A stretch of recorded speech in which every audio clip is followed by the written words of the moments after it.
and welcome to our program Where God Weeps.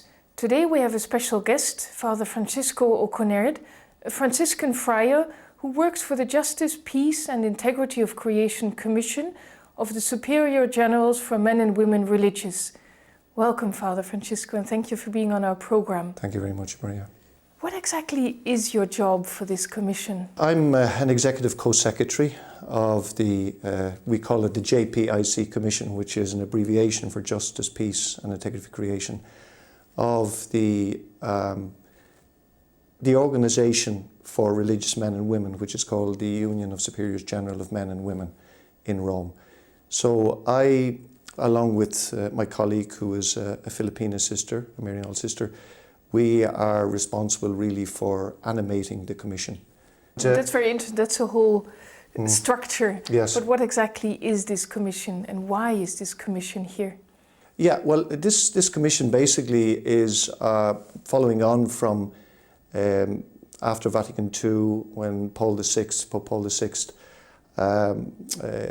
set up the Pontifical Commission for Justice and Peace, because he really wanted the commission to be, as he called, a weathercock for the church. In other words, to be sensitive to the signs of the times, and he used three really beautiful kind of images: the eyes, the heart, and the hands. And what he said that this commission needed to be would be to be the eyes of the church. In other words, to be attentive to what is happening in the world. To look with contemplative eyes on the reality, particularly the reality of suffering, the reality of marginalization, and then to remind fellow Christians that it's not just good enough to see what's going on, because we can look at a television and we can see images and we can see lots of things that are happening, but it's also the heart that's needed, it's compassion. That unless we have a heart that is filled with love and a heart that is filled with compassion for those who are in need or those who are suffering, well then there's probably less of a chance that we're going to reach out the hand. And the hand is not just the hand of giving to the poor, but it's the hand of solidarity, it's the hand of accompaniment. It's the hand that also not only gives the hungry some food to eat, but it's also the hand that will support those who are in difficult situations, that they can help themselves. So this really is very much the background of our commission as well, because we really want to remind our brothers, religious men and women, that the gospel is about becoming Christ for others. And it seems to be, it would seem to be pretty understandable, but at times we try to help our own fellow religious to ask the questions as well. For example, why are so many people hungry today?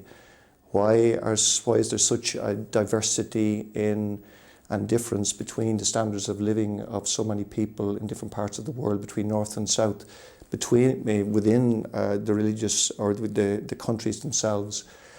Why is there such inequality? Why do you have to come up with these questions for your religious people? Because really, I suppose, when we look at and we reflect that our commitment as Christians, our commitment as religious, is also, it's not just a relationship between ourselves and God. It's not just about ourselves, but it's about our mission and our responsibility to reach out to others and to support others in bringing life and bringing joy into the world.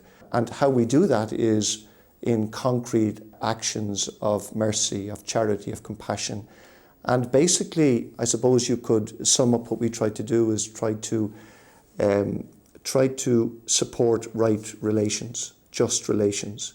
But in order to do that, it's not just about we as religious trying to transform the world, but we also have to remind and call, like the weathercock again, that we cannot be transforming agents, or we cannot help to support others on a journey unless there's a process of conversion and transformation going on in ourselves. So it's about right relations with myself. And that's not selfishness. That's to look at how I am dealing with others, how I am relating to others, how I'm treating others. Then it's about with our brothers and sisters. What's our relationship with them? Are they relationships of domination? Are they relationships of equality? Are they relationships of respect? And then with the whole of creation, particularly as a Franciscan, I suppose that dimension comes in. What is our relationship individually, collectively as a religious community with creation? Because how we relate to creation and to other creatures is having a direct impact as well on the most vulnerable. Particularly we can see that in the changing climate, we can see it in the destruction of the environment. And ultimately, and all of this is our relationship with God. So this is the if you like, the center of our justice work. It's not just about protesting about what is wrong in the society and what is wrong in the world. We have to do that. We have to, as Christians, we have to announce the good news, but we also have to denounce what is not just and what is not right. Can you give a real example of one of the projects this commission is helping? Okay. Part of our job really is to work with those who have been named in each of the congregations. There are more than 1,600 or 700 congregations in the Union of Superiors General. And what we try to do is encourage each of them to name at the international level a person that we can work with. So our work is trying to create collaborative ministry between religious, because traditionally, even on our missions, we go as religious and we go to different parts of the world, and we usually go by ourselves. We connect with the diocese, we connect with the local church. But it's interesting that a part of our work as well is how can we create that if you like, collaborative spirit between us. And as well as training and supporting those who are named, which is part of our work as well, in the techniques and how to promote these values, how to work, how to set up the structures within the congregations. We work specifically with working groups, for example, here in Rome. We have working groups on the integrity of creation, on economic justice, we have it on trafficking against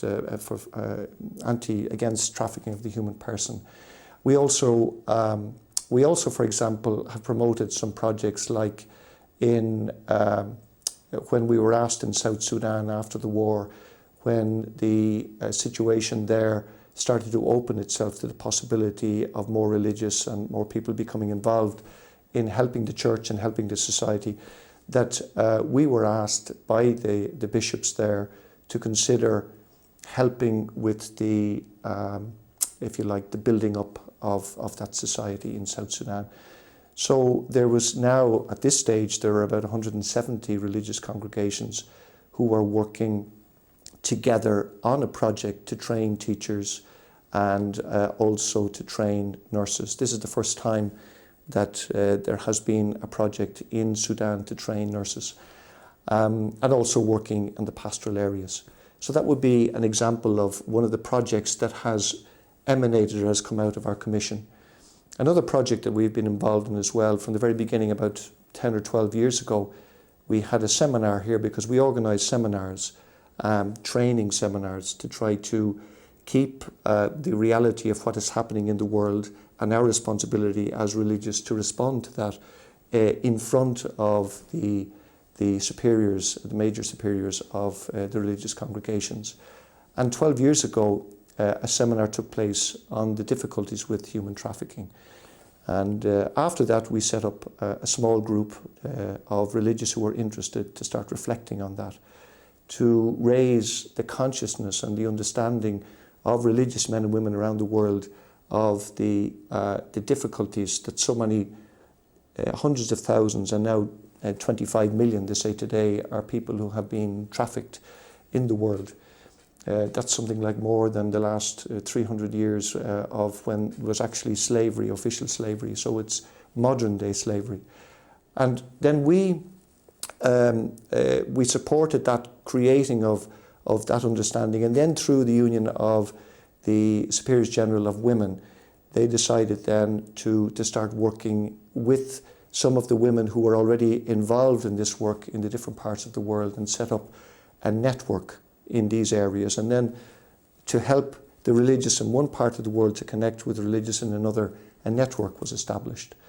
So that then becomes independent of our work. So both the South Sudan project and also the Talitha Kum project of religious has now become an independent project of the religious congregations who are involved in that. But you're very enthusiastic about this commission. Is that also the reason why you took up this job?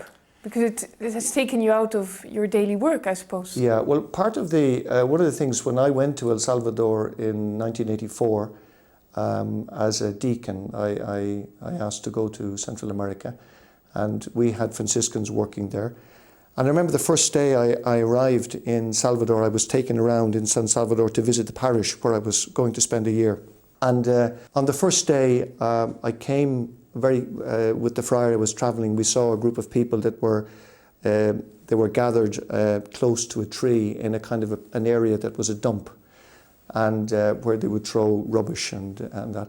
And we stopped the car and we got out and we went over to the people, and the first thing that I saw was there was a man hanging from a tree, and with obvious marks of having been tortured. He was dead. And the people around the tree were looking up at the man. And I didn't know it at the time, but subsequently found that his mother was there. He had been tortured, he had been killed, but the people were unable to say anything. They were able to even identify who that person was for fear of their own lives. So when I went back to the friary or to my house that night, and I reflected on that experience, it was the first time I'd ever encountered that sort of barbarity. And I said, Lord, if I can do anything to prevent something like that happening to another human being, well then my ministry, my vocation as a Franciscan and as a deacon at the time and as a priest, as a Franciscan priest, will have meaning.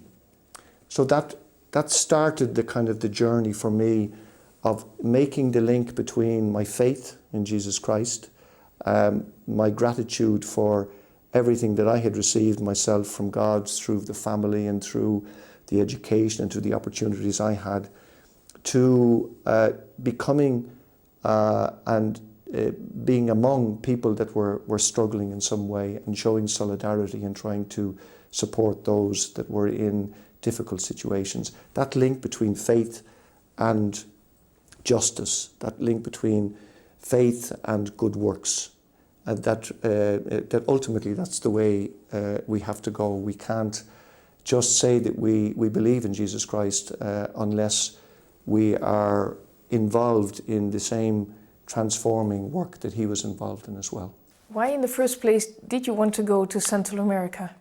I remember in 1980 when I was studying philosophy in Galway, in the university in Galway, I saw a program on, it was a documentary on El Salvador, and it was in January of 1980, and it was about the church in Salvador. It was about the situation of war, because there was a civil war going on, and they interviewed Monsignor Romero.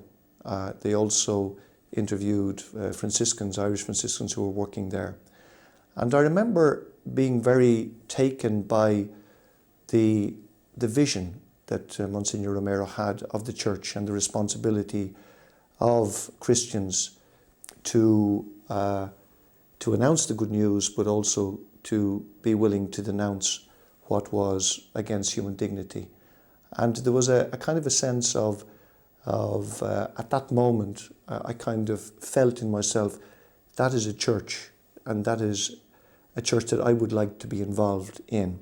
It gave a vision of a church of participation of the laity with religious, with priests and with the bishop, involved in evangelization, but an evangelization that was also an evangelization that was becoming very concrete in its manifestations. So then when I went on, I continued to study, and I went to Rome to study theology.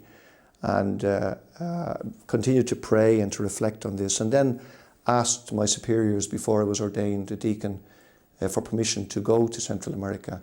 Now, at that stage, none of the Franciscans before ordination had been given permission to go on mission. And this is one of the things that it was extraordinary for me, that another one of the friars with whom I was also living had an interest in mission as well. So we decided to ask together whether we would be allowed to go to do our diaconate experience in Central America and El Salvador. So both of us, all the doors opened. I mean, I can remember after about 6 months getting the permission to go, and then we started to learn the language, and before we knew it, we were on the plane to go to Salvador. And it was a kind of a sense of, my God, what have I got myself into? But there were the 10 years or the 11 years that I spent in Central America were really the years that, they were powerful years in the sense of the opening of my eyes and the understanding of the faith of the people and the commitment of the people. Despite the difficulties, their faith in God, but also their generosity to want to support and help one another. That means you learned more from the people over there than you could give them. Well, that's right. I never, I used to, every morning I would, when I'd wake up in the morning, there was a kind of a said, it's great to be here. Thank God that I'm here, even though I might have had all sorts of difficulties the day before and facing into an awful lot of difficulties during the next day. But there was a kind of a sense of real mission, a sense of purpose, a sense of being called there. And so they were probably the happiest years of my life, I probably would say that. And then, after 10 or 11 years, I was asked by the Franciscans to consider coming to Rome to help to coordinate the work of justice and peace, the whole Catholic social teaching, the whole social dimension of the gospel, and to support our brothers and particularly our brothers, but also of the Franciscan family, who were involved in similar situations in different parts of the world. And I think maybe because of the experiences that I've had and living through a lot of these difficulties that many missionaries have to live through, that it's not just then when I'm dealing with the people, I'm not just talking the theory, but I know it myself from having experienced it. Can you give an example of one of your difficult experiences in El Salvador? There were many difficult experiences, but that first experience that I talked about, when I arrived there the very first day, one of the ministries that I was very much involved with as it emerged and as it started to develop was in the whole area of young people who were involved in gangs, in the gang culture. After the war, many young people, of course, either had to leave El Salvador, they joined the army or the guerrilla movement, or else then after the war, when that stopped, there was very little for young people to do. So through the gang culture, particularly from the United States, that many of them had gone to the United States, they were deported back. They had learned a way of acting and being together and created really an awful lot of difficulties there. So we, through the ministry that I've been involved in the parish where I was, we had this outreach to the young members of the gangs. It was about presence. It was about connecting with them, just being there on the street corners and trying to get to know them, to win their confidence, and then to do small little projects. There weren't major projects trying to change them or anything like that. It was just trying to reach out to them, trying to be with them. And I remember one of the gang members, because he actually grew up quite close to where we had our friary. It was a house that we had rented, and I knew him since he was about 10 years of age, and he was about 18 or 19, but he was one of the leaders of one of the gangs. And he then, I used to meet him on a regular basis and try to talk to them with the group of young people that we were working with as well, who were reaching out to these gang members. And one of the experiences, it's amazing that just about a week or 2 weeks before I left El Salvador, this guy called Carlos himself had been shot and he had a kidney removed. On another occasion, he had an eye removed. But he had no family, or the family had abandoned him. The only family he had was the gang. So we were able to provide him with a place to stay, but he didn't want to leave the house after he got well. And the person that we had rented the house from wanted her house back. So I went along to speak to him to ask whether he could leave the house. And of course he wasn't, he was drugged at the time. So with another sister, we had to, I remember him putting his hand in his pocket and said, and I know that he had a weapon in his pocket. And he said to me, he said, are you afraid of death? And I knew then that the situation was serious. And I said to the sister, I said slowly, I said, we better start moving towards the door. And we opened the door because there was no electricity in the house. It was dark in the house. And then we managed to get out, and he followed us down the steps. And I said to him, like, Carlos, we'll talk about this again. I said, we obviously need to talk about this. A week later, before I left, I got a call to go to the prison where he had been taken in, not for anything that I was involved in. And he said to me before I left, he said, you know, I nearly did something terrible, he said. I said, I know, Carlos, you did. And he said, I apologise for that.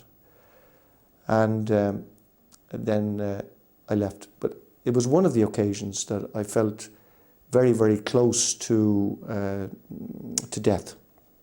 It was a very tricky, very difficult situation. Because in Salvador during the war, there were many other similar situations like that.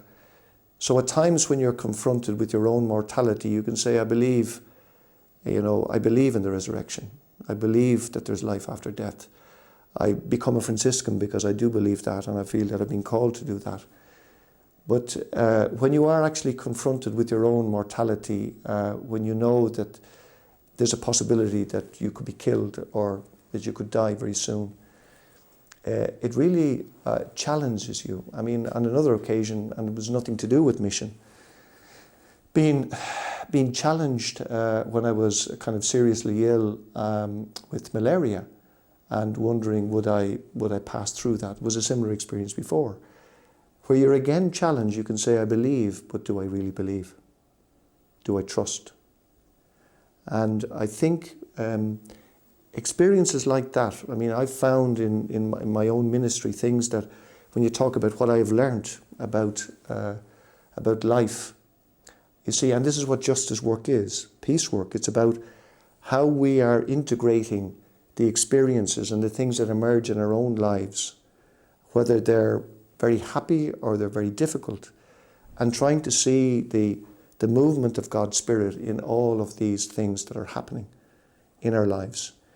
And some of them are very, very difficult things, but it's trying not to become embittered and to the grace of God, and trying to remain joyful and at peace. If we can do that in ourselves, and if we can, through the grace of God, live through difficult experiences, then I think we can become instruments of justice. We can become instruments of peace. And a lot of the work that we're doing it's not just about what we're doing in the world. It's what we as religious, how we're living together, how we're relating to one another. It's about our church. It's about what are the relationships within our own church community, at the parish level, at the diocesan level, between ourselves as religious and others. So it's exactly what Franciscan said, make me a channel of your peace. It's exactly. It's make me a channel of your peace. It's not going to be anything, we have to learn certain techniques. We have to learn certain things about how to organize. We can't just do things without, we do need to have a certain preparation and a certain organization. But we also have to learn that it's through our reflection and prayer on the experiences that we're going through individually and as a community and collectively, that these are what are making us grow and helping us to grow and to deepen in these values.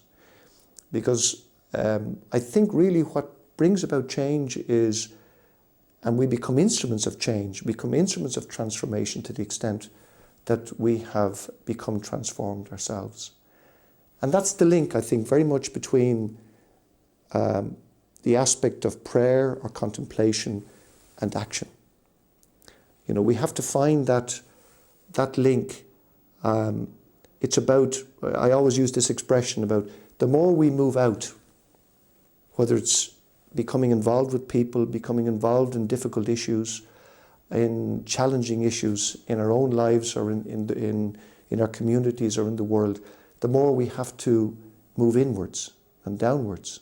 And this kind of a movement of moving inwards in order to be able to move out, I think it's a kind of a dynamic that needs to be going on constantly in our lives.